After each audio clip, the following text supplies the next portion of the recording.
பாலும் தெளிதேனும் பாகும் பருப்பும் இவை நான்கும் கலந்துனக்கு நான் தருவேன். கோலம் செய் துங்கக் கரிமுகத்து தூமணியே, நீ எனக்கு சங்கத் தமிழ் மூன்றும் தா. மாணிக்கவாசகப் பெருமானின் திருவண்டப் பகுதியை வாசித்து அனுபவிக்கலாம். அண்டப் பகுதியில் உண்டை பிறக்கம் அளப்பு அரும் தன்மை வளம் பெரும் காட்சி அப்படிங்கிறார். உண்டை அப்படின்னா உருண்டை, பிறக்கம் அப்படின்னா குவியல். உருண்டு திரண்டு இருக்குது, அக்னி காற்றாக இருக்குது. எது இருக்குது அப்படின்னா சூரியன் இருக்குது. அந்த சூரியன் கிட்டேருந்து தான் சிதறி விழுது அங்கங்கே சின்ன சின்னதாக. அந்த சிதறி விழுந்ததெல்லாம் குளிர்ந்த பிறகு நில உலகம் உண்டாயிற்று. அப்படிதான் சுத்த சைத்தன்யமாக இருப்பது சிவம். அந்த சிவன் இடத்திலிருந்து தான் ஜட சக்தி வந்தது. அந்த ஜட சக்தியிலிருந்து தான் பஞ்சபூதங்கள் உண்டாயின. அந்த பஞ்சபூதங்களிலிருந்து தான் எண்ணிறைந்த அண்டங்கள் உண்டாயின அப்படின்னு தான் நமக்கு மெய்ஞானம் கற்பிக்கிறது. இந்த சிவனுக்கு உடலாக அமைந்தது தான் இந்த எல்லா அண்டங்களும் அப்படின்னு சொல்கிறாங்க. சிவனுடைய உடம்பாக இருக்கிறதுனால இந்த அண்டத்திற்கு பெயர் திரு அண்டம் அப்படின்னு சொல்கிறாங்க. அண்டம் என்னும் சொல் உருண்டை அல்லது முட்டை வடிவில் இருப்பது அப்படிங்கிற ஒரு பொருள்தான். இந்த அண்ட பகுதியின் உண்டை பிறக்கம் அளப்பெரும் தன்மை வளம் பெரும் காட்சி அப்படின்னு பிரமிச்சு போய் பாடுறார் இல்லையா மாணிக்கவாசகர். அது என்னன்னா, ஒவ்வொரு அண்டமும் ஒரு கோள வடிவில் உள்ளது. அது பார்க்கறதுக்கு ரொம்ப பிரம்மாண்டமாக இருக்குது. ஒவ்வொரு கோலத்தின் தன்மை என்ன அப்படின்னு பார்த்தா அதை நம்மளால் தெரிஞ்சிக்கவே முடியாது. அதை தெரிஞ்சுக்கிற அளவுக்கு, அதை ஆராய்ச்சி பண்ணுற அளவுக்கெல்லாம் நமக்கு அறிவு பத்தலை. அவ்வளவு அழகாக அமைஞ்சிருக்கு. ஒரு கோலமும் அப்படியே மேலே சுற்றிக்கிட்டே இருக்குது. அது ரொம்ப வியப்பாகவும் அழகாகவும் இருக்குது. அதை பற்றி ஆராய்ச்சி பண்ணி முழு அறிவு பெறலாம்னு பார்த்தா இன்னமும் நம்மளால் முடியல அப்படின்னு வியந்து பாடுகிறார். அந்த அண்டங்கள்லாம் எப்படி இருக்குது அப்படிங்கிறதுக்கு அடுத்தது சொல்கிறாரு. ஒன்றனுக்கு ஒன்று நின்று எழில் பகரின் 101 கோடியின் மேல்பட விரிந்தன. ஒவ்வொரு கோலத்திலும் ஒரு அழகான தனி அழகு இருக்குது. நம்ம சொல்கிறோம் இல்லையா, இன்றைக்கி ஒன்று யுனிக்காக இருக்குது அப்படின்னு. அதுதான் தனி அழகு. தனி அழகாக இருக்குது ஒவ்வொரு கோலமும். அதை விளக்கி சொல்லலாம் அப்படின்னு பார்த்தா 1-2 விளக்கி சொல்கிறதுக்கு கோடிக்கணக்கில் இருக்கே. பெரிய அகண்டாகாரத்தில் விரிந்து போயிருக்கே. அது மட்டும் இல்லை, தொடர்ந்து விரிஞ்சிக்கிட்டே இருக்குது. இப்போ இன்றைக்கி பார்த்தா இருக்குது, நல்லா இவ்வளோ அளவு இருக்குதுன்னு எண்ணி பார்த்து நம்ம ஏதாவது அளந்து பார்த்தோன்னா அடுத்தது இன்னும் 1 மணி நேரத்தில் இன்னும் விரிஞ்சு போயிடுது. அப்புறம் அதோடைய அழகை நம்ம சாதாரண சிற்றறிவை வச்சு எப்படி பண்ண முடியும்? இவ்வளோ அழகாக விரிந்து கொண்டே இருக்கிறதே அப்படின்னு பாடியிருக்கார் மாணிக்கவாசகர். அப்புறம் அவர் என்ன சொல்கிறாருன்னா, அதோட அளவை பற்றி பாடுறார். என்ன பாடுறாரு அப்படின்னா, இல் நுழை கதிரின் துன் அணுப்புறைய சிறிய ஆக பெரியோன் தெரியின் அப்படிங்கிறார். இல் நுழை அப்படின்னா வீட்டின் துவாரம் வாயிலாக நுழையிறது. இல்லம், இல்னா இல்லம், வீடு. வீட்டின் வழியே துன் அணுப்புறைய அப்படின்னா துண்ணுதல் அப்படின்னா பொருந்துதல், புரைதல் அப்படின்னா ஒத்திருத்தல், தெரியின் அப்படின்னா ஆராயின். நாம் ஆராய்ந்து பார்த்தோமானால் இந்த அண்டங்கள்லாம் நிறைய கோலங்கள்லாம் இருக்குது, கோடி கோடியாக அப்படின்னு சொல்கிறாங்க இல்லையா. சூரியன்லேருந்து வெளியில் வந்தது. இதையெல்லாம் எது அப்படின்னா சிவபெருமானின் உடம்பு அப்படின்னு சொல்கிறாங்க.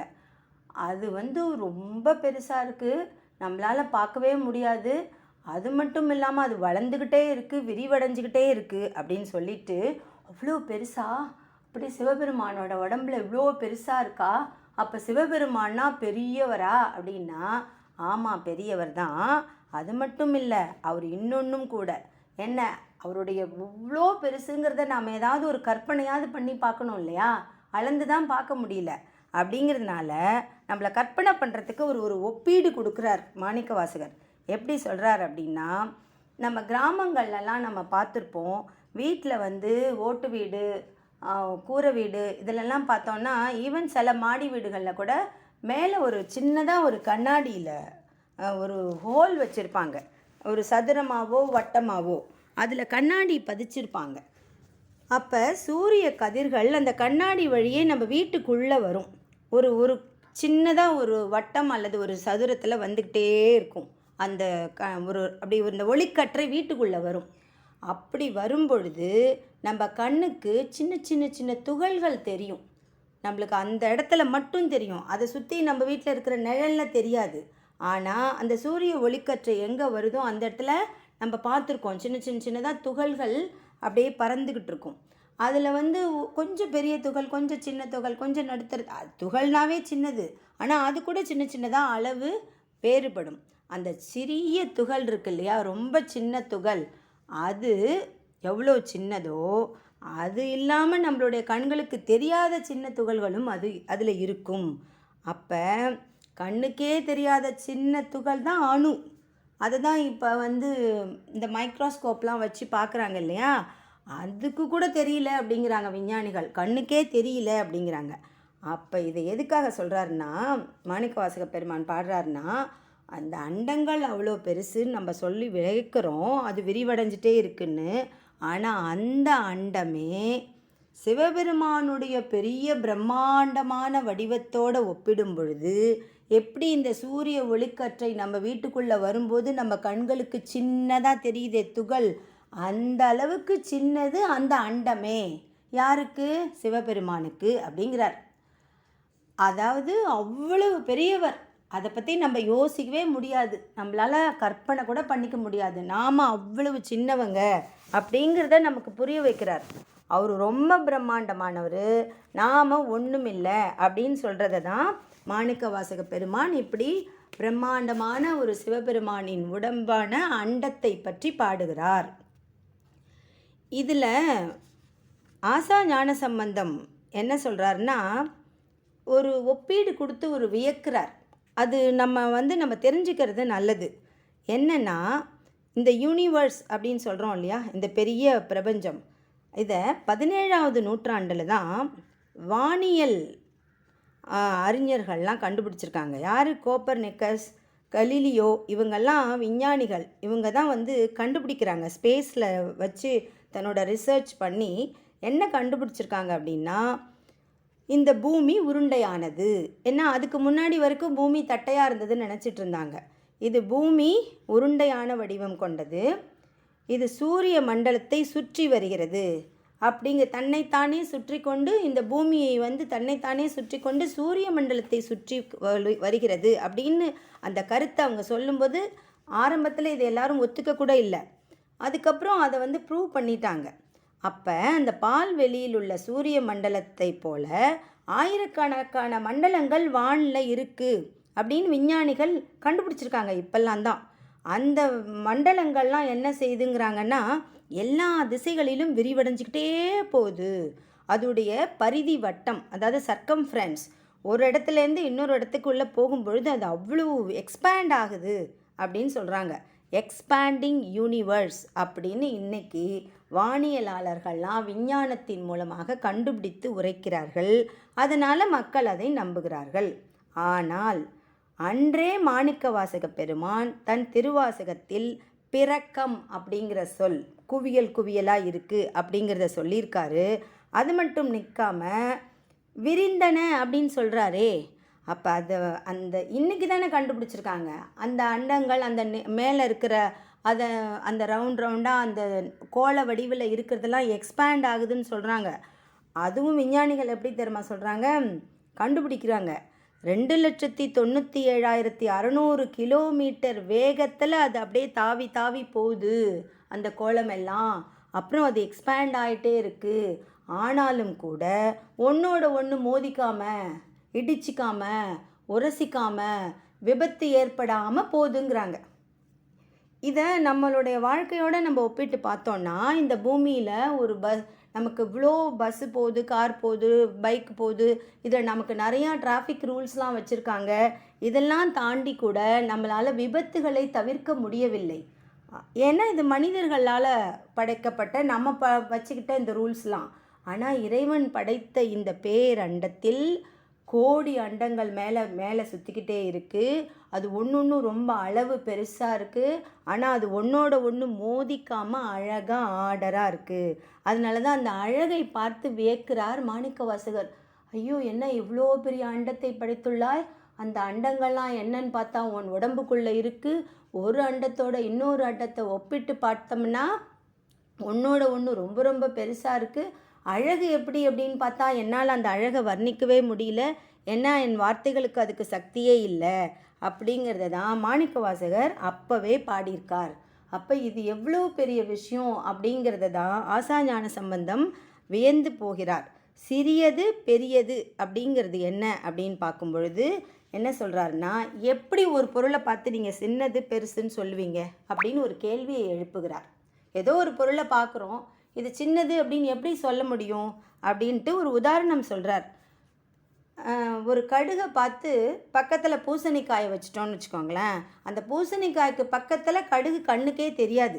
அவ்வளோ சின்னது கடுகு, அவ்வளோ பெருசு பூசணிக்காய். இதுதான் நம்மளோட ஒப்பீடு. சரி, வச்சுக்கலாம். பூசணிக்காய் ரொம்ப பெருசு அப்படின்னு இந்த பூசணிக்காயை அப்படியே கையில் எடுத்துகிட்டு போய் இமயமலையோட அடி வாரத்தில் கீழே வச்சிடலாம்.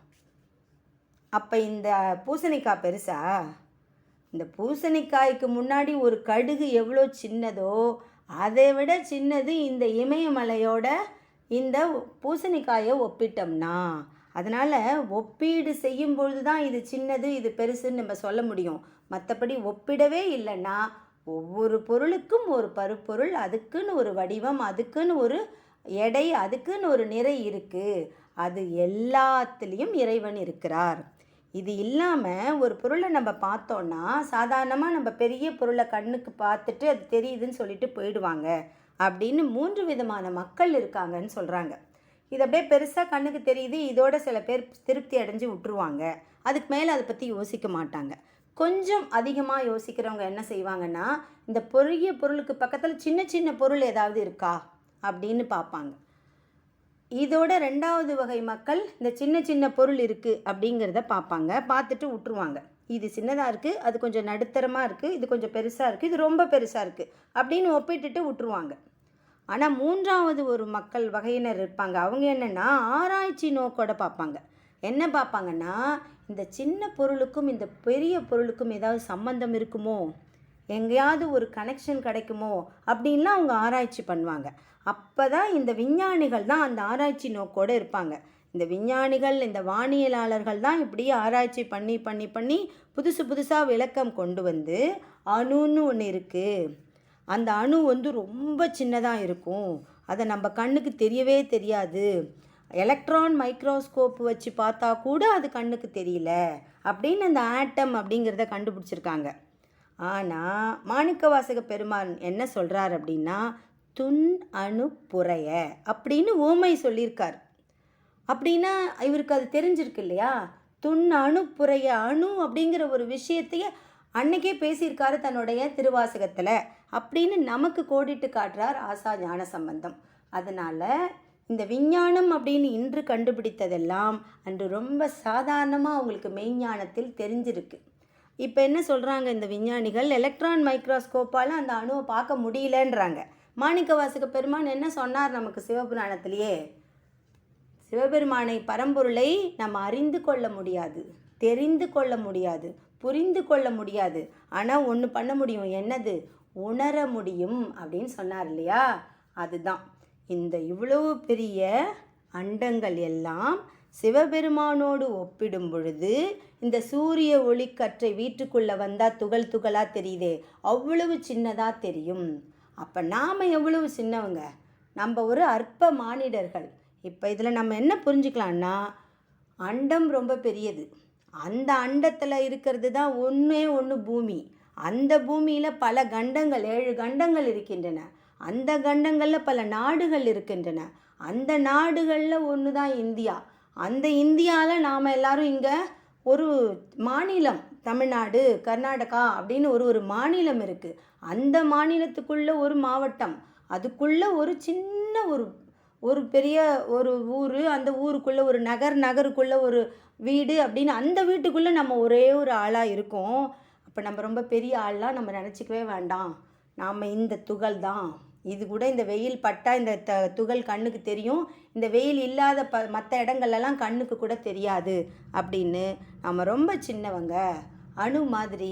ஆனால் இறைவனுடைய இந்த அண்டமே பெருசு. அந்த அண்டங்களை தன் உடம்பில் வைத்து கொண்டிருக்கிறார் சிவபெருமான், அந்த பரம்பொருள்.